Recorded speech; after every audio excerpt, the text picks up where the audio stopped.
It's been nearly 50 years since the Boston public school system was ordered to desegregate, and busing began in the city as black students were shuttled to predominantly white schools, white kids to black schools. The fear and hatred and violence in Boston grew to a boiling point, as is chronicled in a new film.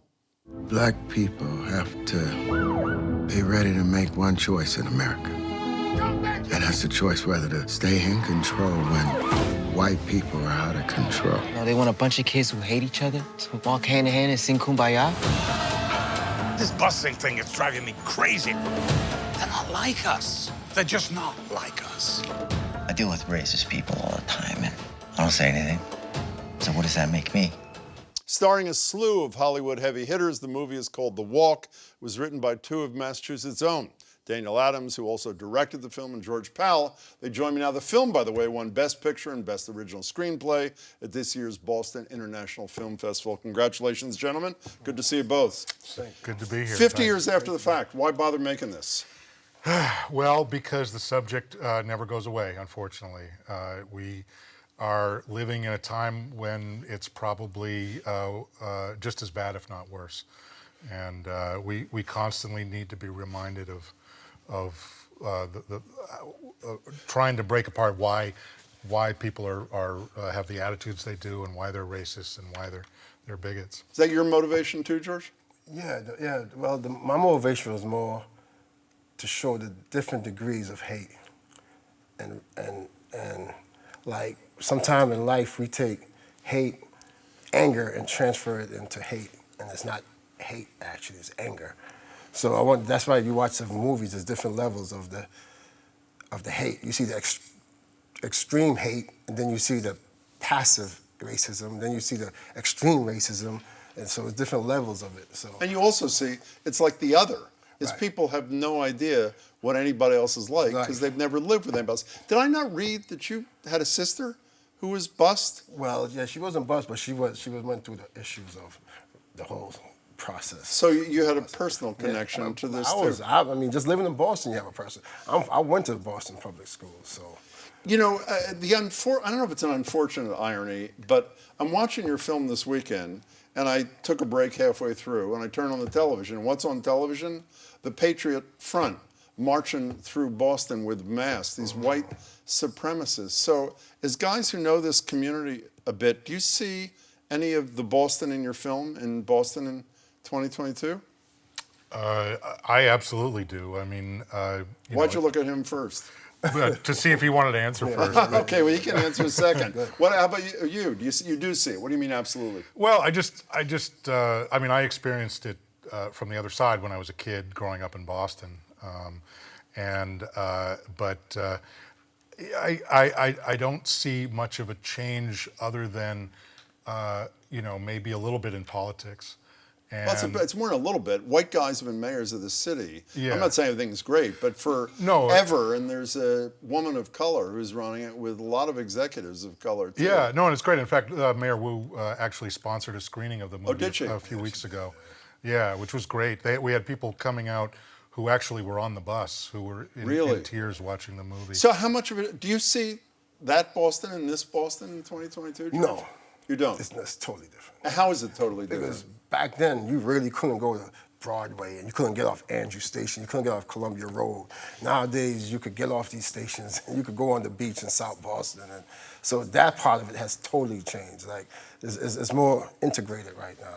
So let's go back to those days of '74. You focus on two families, one with a white kid who's going to be a senior in high school, and one with a black kid who's going to be a senior in high school. Here's part of a discussion between father and daughter when they learn that the daughter is going to be bused from Roxbury to Southie. Here it is. Roxbury High, right? Southie. What am I gonna do? They hate us. You're right. They're gonna call you every name possible. And liberal Massachusetts ain't no better than Confederate Alabama. But there is nothing that you can't handle. And what have we learned about hate? That it's like an addictive drug, because people who hate have low self-esteem, and putting others down makes them feel better about themselves. Is there any of what you experienced, your family experienced, or neighbors experienced in that family? Absolutely. Absolutely. Because what I've experienced is that, like, my mom used to always tell me, like, don't do what others do, basically, right? So we got to stick with our morals and what we've taught you and go out there like that. And keep it to that point. I've been, like, chased down the street off Toplift. You stay on by Four Corners on Geneva Ave, and you go up Toplift. You can't go up Toplift Street. You get chased down, and I've been rocks thrown at our cars. So it's like those experiences, that energy of that era, everybody that lived in Boston at that time experienced that. Did you ever say the words that she just said, they hate us? Yeah. You did. Absolutely, but I didn't understand it. That's what I'm saying. We generalize the word hate, but it's not like you can't think everybody don't hate everybody, right? That's why the movie is so intimate in the household, so you can understand it's not a total hate. What do you hope people take away from this? I mean, other than young people who aren't nearly as familiar with the history as they should be, what do you hope is the takeaway? That I hope that they actually, I leave the film with sort of a cliffhanger. And what I want people to do is to leave the theaters, or in this case also now it's on demand, to, once they're done with the film, to think about what decision that character should make at the end of the movie. Because I leave it with one of the characters having to make a decision. Mm-hmm.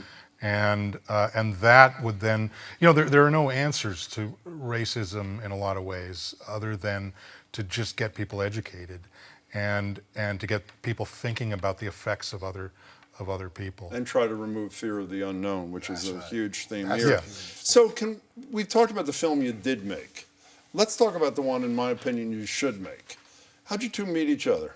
Oh, man, that's, ooh. Where'd you meet? In prison. In jail. Yes. You met in jail. Prison, yeah. How did that? I don't want to hear your histories. How did that happen? How'd you make this connection? I don't mean how'd you get in jail. In jail, how'd you two make a connection? Well, I'll tell my...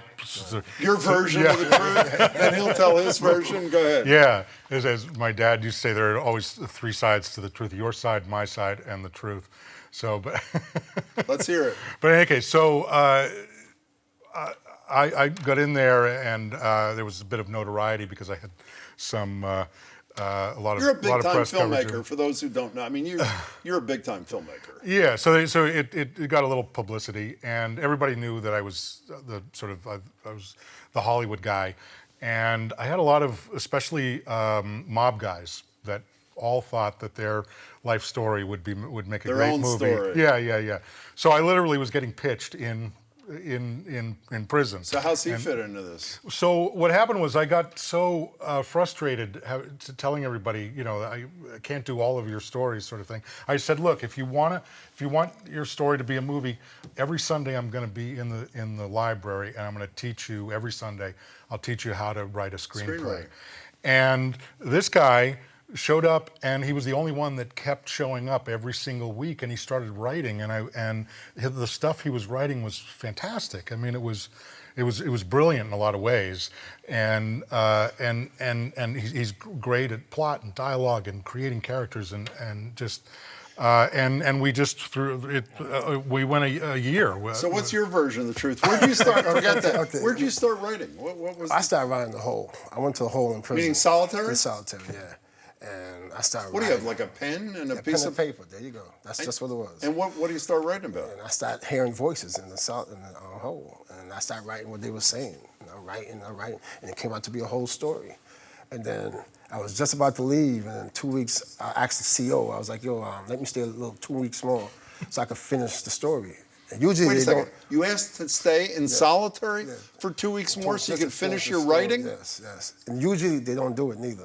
I guess. Well, I don't think many people ask to stay extra time in solitary, George. Yeah. But I needed to finish the story. I had to finish the story. And I finished it. They let me finish it. And 2 weeks later, I was out. Then I went to lower security and met Dan. But when I met Dan, they told me that Dan was a director. And I was like, oh, yeah. And so dudes like, they didn't believe like he was a real director. It was like, I was like, man. I went up and talked to him. And when the information he was giving me, I was like, he's the real deal. He's the real deal. Did you have confidence you could do this? Yeah, because he told me to go get a Sid Field book.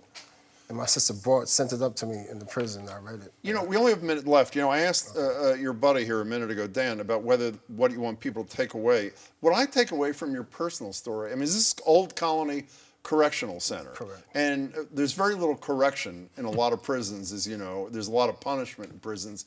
Is there a moral to this story too, do you think? Absolutely. What is it? The moral would be, don't give up. Don't take a negative and create a more negative. Create a positive out of negative. Do I get a credit in this movie at the end? A little thing when you're rolling the thing? The next- Jim Braude thing? In this movie. This movie right here. This one's in the can, but maybe the next one's. The next No, one. you talking about our movie. I'm talking about your movie. I'm not talking about that movie. You talking about our story. Gentlemen, congratulations on the walk, Appreciate and congratulations on your relationship. I hope there are many absolutely. more collaborations. Yeah, we to come. hope so They too. will be. Yeah. They Dan, will be. George, thank you so much for Yeah, your time. I appreciate it. Absolutely. Thank you. Thank you very much. The movie again is The Walk, and you can find it on Amazon Prime and Vudu, V-U-D-U now.